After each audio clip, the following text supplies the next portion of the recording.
આજે દુનિયાના કોઈ બજારમાં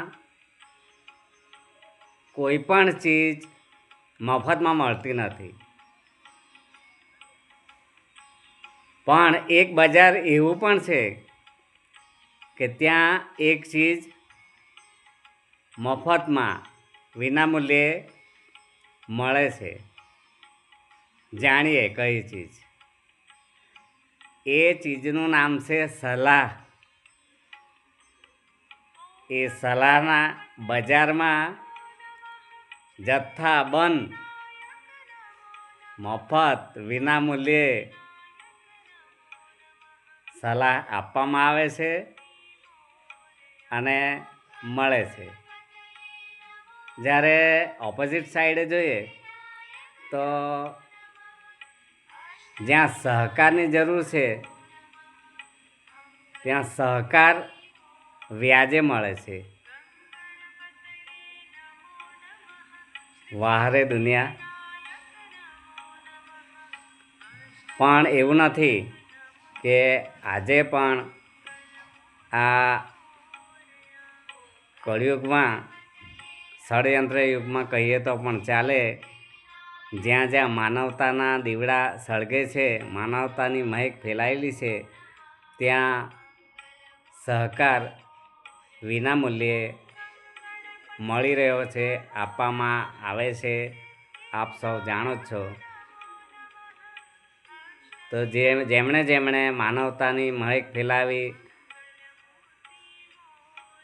દીવડો પ્રગટાવ્યો, એવા લોકોને વંદન કરીએ.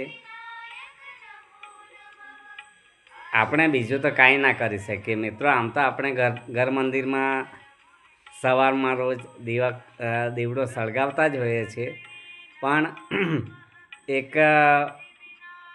મન મંદિરમાં પણ આપણી અંદર પણ માનવતાનો નાનકડો દીપક જલતો રહે, તો એના પ્રકાશથી કોઈકના જીવનમાં અંધારું દૂર થાય, તો આપણે પણ ભાગ્યશાળી બનીએ. તો એના માટે પરમાત્માને મારી પ્રાર્થના છે કે હે પરમાત્મા, અમારા મન મંદિરમાં પણ માનવતાનો દીવડો, એક નાનકડો દીવડો પ્રગટેલો રહે. એના માટે તમે અમને શક્તિ, સામર્થ્ય, બુદ્ધિ, પ્રેરણા આપો. અમે અસમર્થ છીએ, અજ્ઞાન છીએ, તો તમે જ અમને એ દિશામાં પ્રેરણા આપો અને શક્તિ આપો, જેથી આ આપણું માનવ જીવન સુગંધી બની જાય.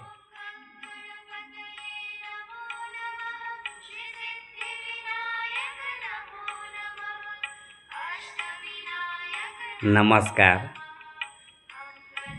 ભગુ પટેલના આપ સૌને જય માતાજી.